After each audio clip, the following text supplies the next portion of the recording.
recently against the backdrop of those horrors that are happening to the population at the Gaza Strip, against the backdrop of the humanitarian disaster, the Western leaders now they finally start making statements saying that they are ready to recognize the Palestinian state. President Macron made such a statement. Starmer made a similar statement. I believe the Canadian Prime Minister and the Australians made similar statements.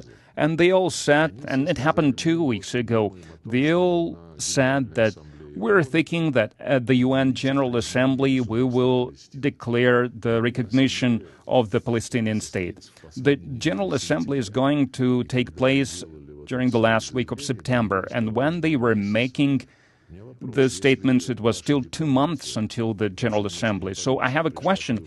If your diplomacy, if your foreign policy now says that you cannot tolerate this anymore and to put an end to all these humanitarian tragedies, you think that you need to recognize the Palestinian state as you were supposed to do a long time ago because there is the UN resolution. Why do you need to wait for these 2 months? Why don't you do it immediately? And I have a suspicion that all these beautiful statements, all these beautiful words that soon, a couple of months later, we will recognize the Palestinian state, they are making this statement